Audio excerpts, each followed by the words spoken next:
Thank you. Questions, comments, wide open, gray. Yes.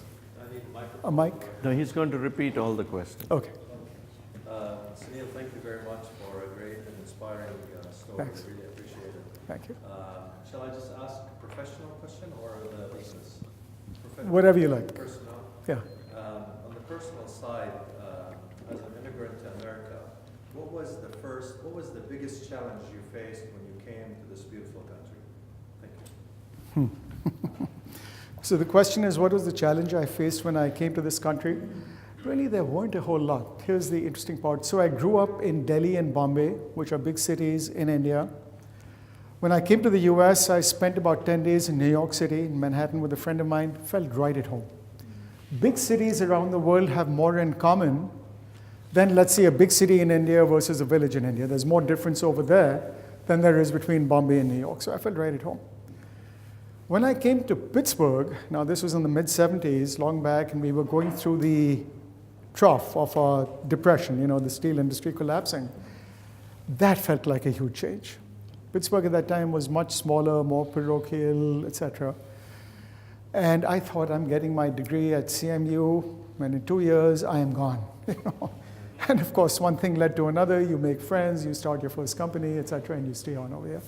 But I think for many of us who've grown up in wherever you are in the world, but big city, you go to a decent school, you do your high studies in the US, there isn't too much of an adjustment problem. So the question is, for those of us who don't have to work every day, why do we keep working? Any thoughts, comments? You love what you do. We love what you do. Sense of purpose. Sense of purpose. That's it. Commitment to your colleagues. Commitment to your colleagues, absolutely. All of the above. And there's the other side. If we were to stay home, trust me, after 3 days, our wives would be kicking us out. As my wife tells me, I married you for better or for worse, but not for lunch. Okay? Go do something useful. Thoughts, comments?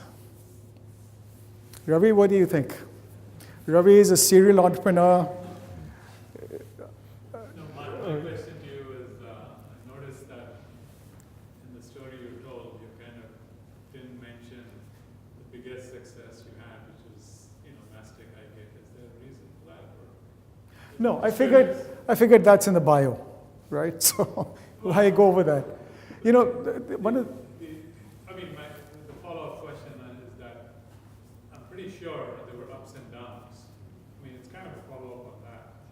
So when you were really down, and I know there were really bad days in Mastic iGate, what is it that really got you back up? Like I said, you just keep at it, you just rough it through, but you learn lessons. So from Mastic, which, like I said, didn't survive for 5 years, the lessons that I came away with were, number one, obviously, just keep at it. And here's the interesting statistic, right? Of all the people who start a company for the first time, and that company fails, but then they go out and start a second company, guess what percentage of those second companies succeed when the first one fails? 70%. 70%? Okay, the answer is about 80%. So you start a company, you fail, but you keep at it, you start a second company, you succeed 80+% of the time. Conversely, let's say you start a first company and it's successful. You sell it and you start a second company.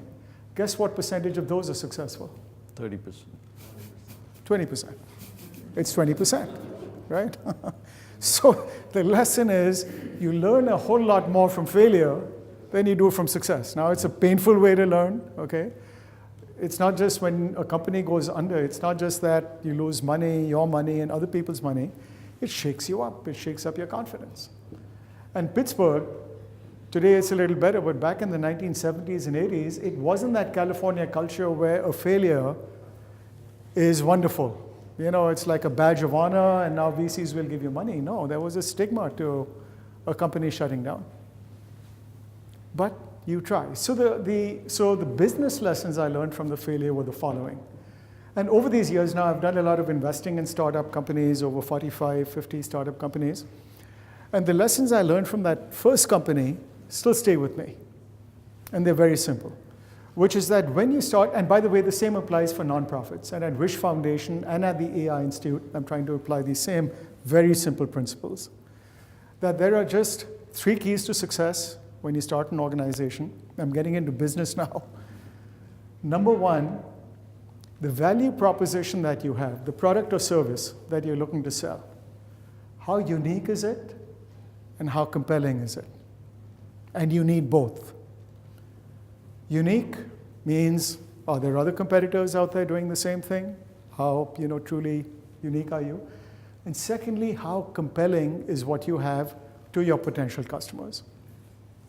And when I went back, the reason I thought of this was the medical device that I was selling was this disposable device, had a low price per unit, margins weren't that high, and what it was when I looked back on it, that device was certainly unique. No one else had anything like it, but it wasn't that compelling. And if I had done enough research up front, spoken to physicians and said, what do you think of this device? And if they had told me before I raised this money that, yeah, it's nice, but I'm not sure I'll use it, it's just cumbersome. And purchasing agents in hospitals, if I'd spoken with them, they would have said, yeah, it's nice, but I don't know if it's worth, I would have thought twice. Could have saved myself 5 years of agony. I could have saved my investors a lot of money. So that's the first big thing. Your value proposition, your product or service, how unique is it and how compelling is it? The second key thing is the operating model that you have. Operating model refers to how you're going to convert your product or service into value. Value for yourself, value for your investors, value for your customers, value for your employees, right? What's your price point of selling? What's the margin that you'll make? What's the cost of getting a customer? What's the total customer lifetime value? How quickly can you get to break even? All that stuff is your operating model. How do you build value? So the key in an operating model, this was my second lesson, is how quickly can your operating model scale and how quickly can you get to self-sustaining level, which is cash break even. And when I look back on that same medical device company, again, we had a product that was unique, wasn't compelling as I look back on it later, but we also had a crappy operating model.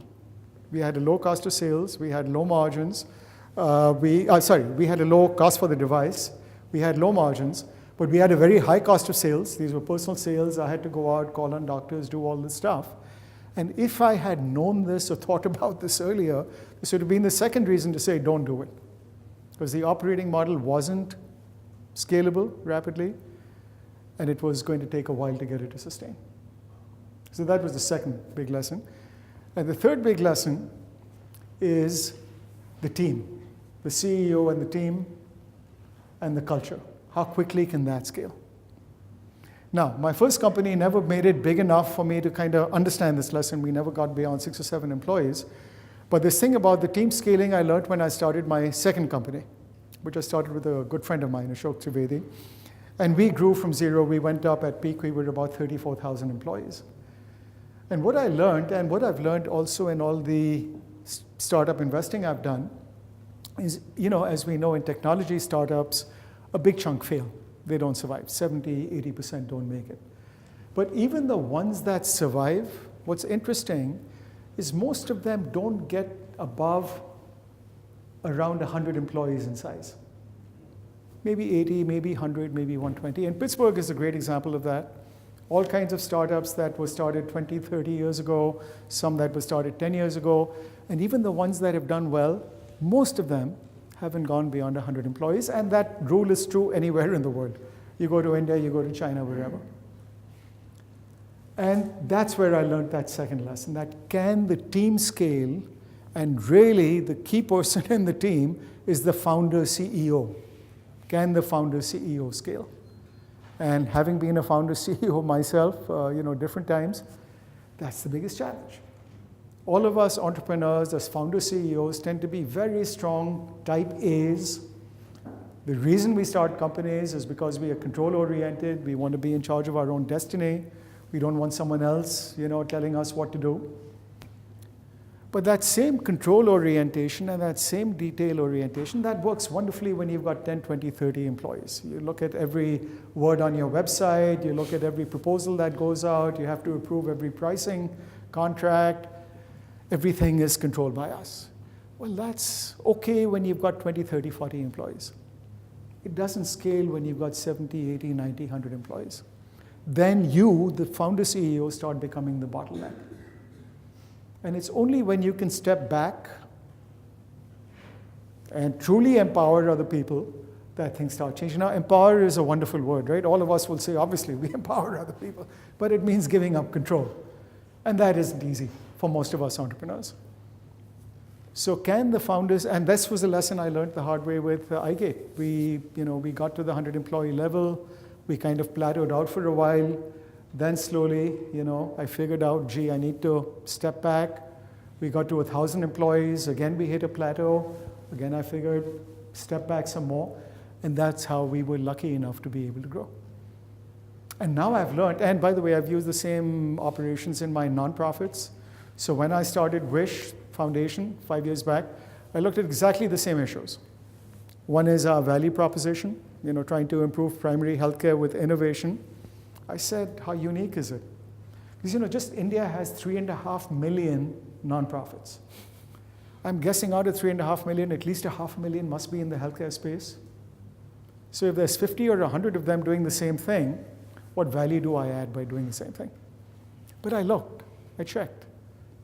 Didn't seem to be anyone else taking this approach. Then I said, how compelling will this be, if we set this up? And I spoke to people in government, and I spoke to folks at Gates Foundation, et cetera, and they said, yeah, no, it's a pretty neat idea.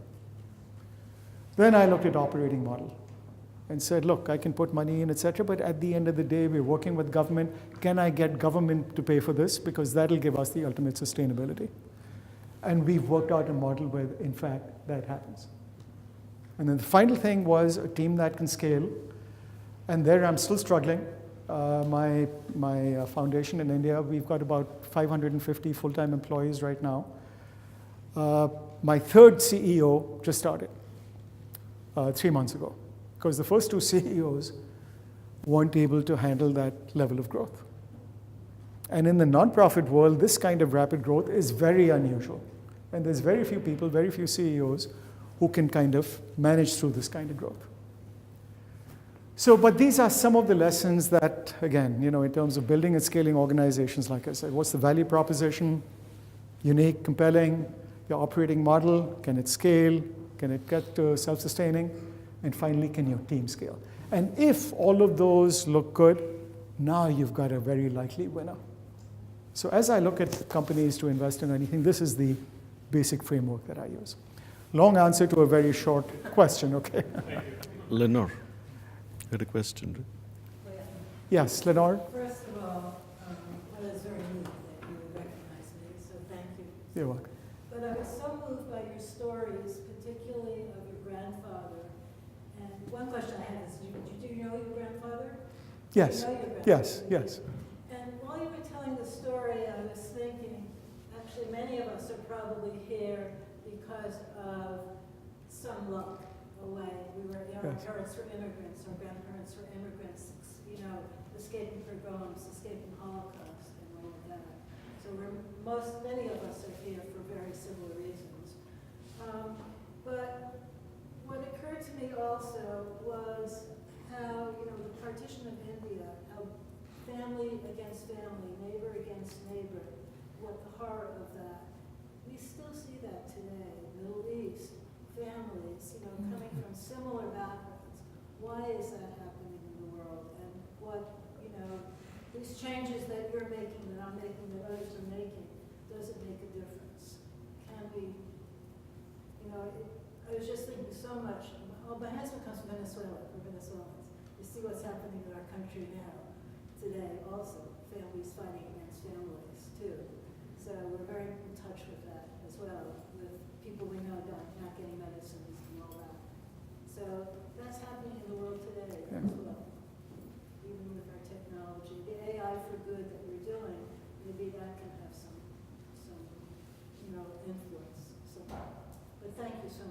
You're welcome. Did everyone hear that? Lenore's point was this level of anguish, fighting, whatever in the world seems to be increasing around the world, and including in this country. So does it make any difference really? And many people in this room, as we said, are trying to make a difference. Does it matter? When at a larger level you've got all of these other undercurrents going on that seem to be making things worse. Any thoughts, any comments from anyone on that?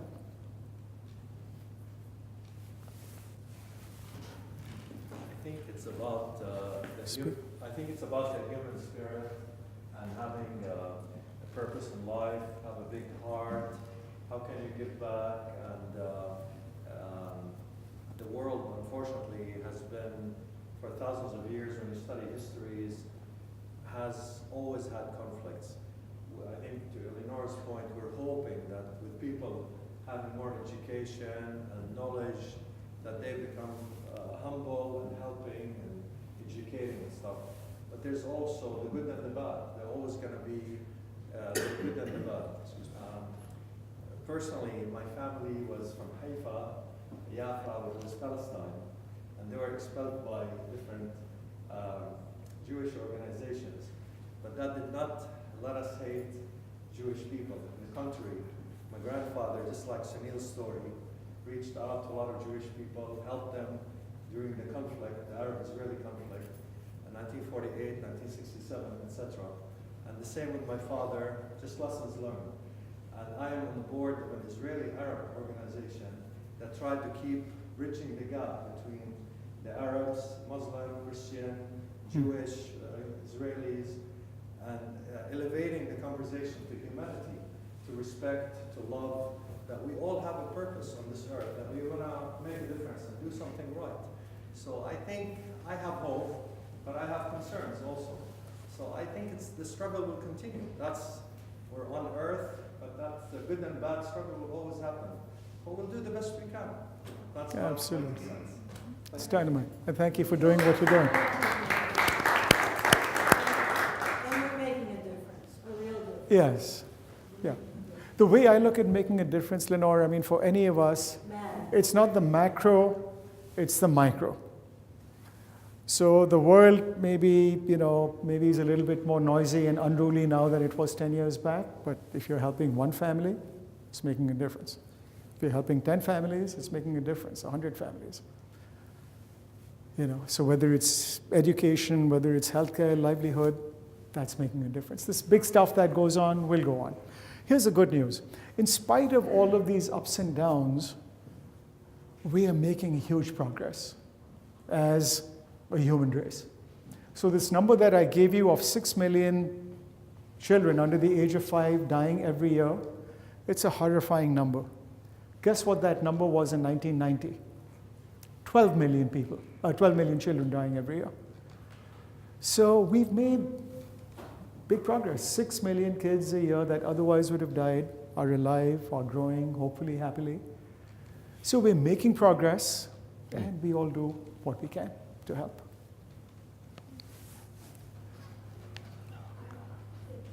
I have an opinion about the haves and the have-nots. Yes. And I feel that we talk about people who don't have much, we should give them education.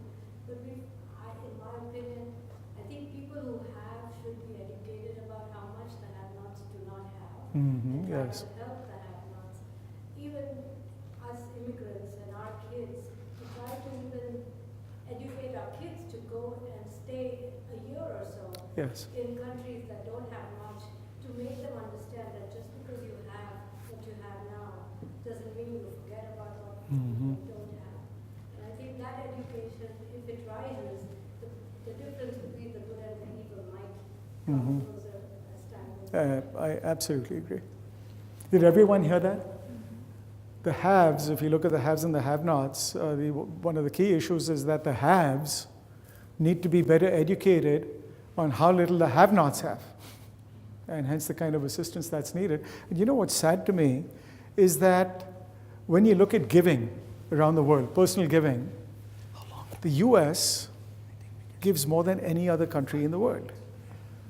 What saddens me is when you go to countries like India, where we have 100 billionaires and that we're very proud about, and thousands of millionaires, etc., relatively few of those guys actually does anything to help people who don't have that money. And we've all been to parties and these big things in India, tons of money is spent on XYZ.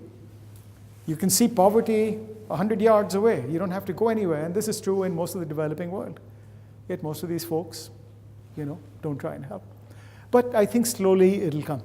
If you look at the US 100 years ago, giving levels over here were also very, very low. And they've gone up over time.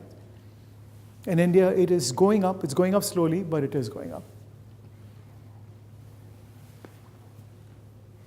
Yeah. Sunil, this is my first time coming to the TiE event. I want to express my appreciation to your speech and meet all of the people. And Thank you. I will definitely join the member. Oh, Great. Wonderful. Wonderful.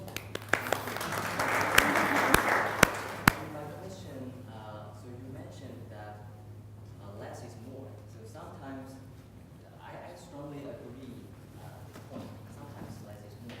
But my question is that when we do investment, so we know diversification. Either when we do investment on the either secondary market or we do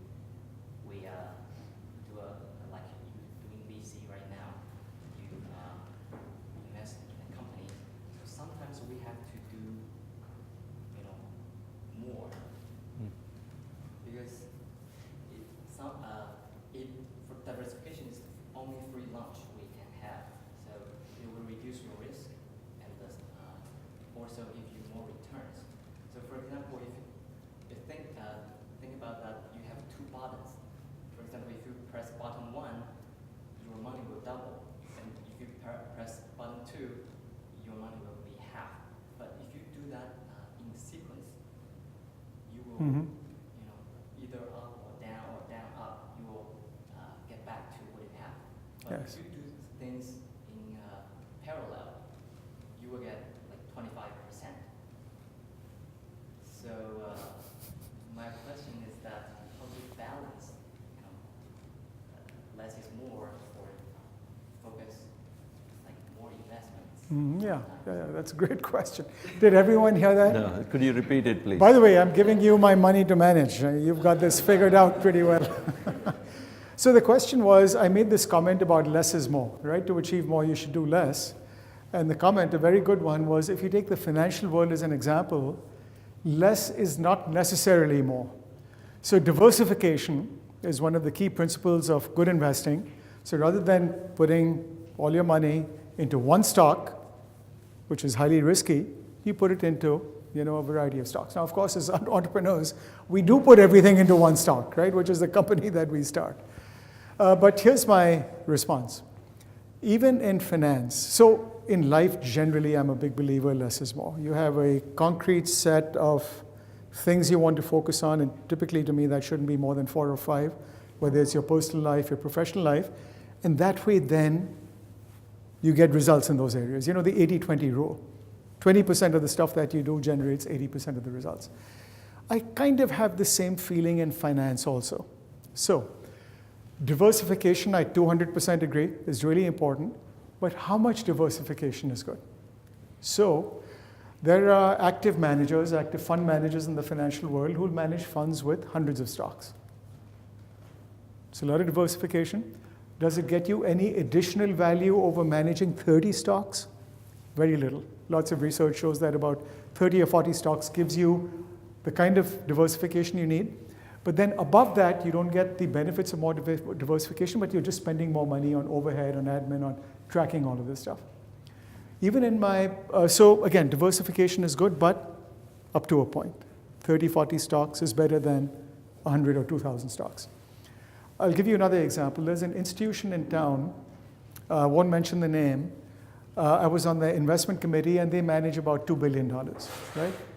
They had about 100 funds, active managers that they were overseeing. So each manager had this little piece of money. One of the first things we came up with was, let's compress this down. Just tracking all of these 100 managers was a waste of time. The returns weren't necessarily any better. We've gotten it down to like 30 managers right now. Each of them treats us with more respect because each of them has more money. It's easier for us to track, and our returns are better. So again, I don't disagree with the point about diversification. Totally agree, but again, up to a point, and that can get, yeah. So this is the last question. You notice they've put, I don't know why they put 2 mics on me, and I suspect one is a mic and one is a taser gun, right? So if I go on too long or get off topic, zap, I'll be off. So Sunil, given the challenge of you having to reflect over this many years, what process did you use to distill it down to the talk you gave today? It wasn't any, you think about this stuff, right? As you go along. And by the way, I travel to India every couple of months, so I'm on these long flights a lot. I love these long flights because it gives time to think, it gives time to read, etc. So over time, some of this stuff crystallizes. And it so happens that I have 2 kids, both of them are now in their late 20s. So I've been starting to put down over the last 3 or 4 years some of my thoughts just for them. So some of this kind of emerged from that. I'd been doing this kind of thinking. I've been speaking with my daughter and my son about some of this stuff. But I was so glad when you called because it forced me to crystallize a lot of this extra quick. So thank you for that. And I hope it's been useful. Thank you.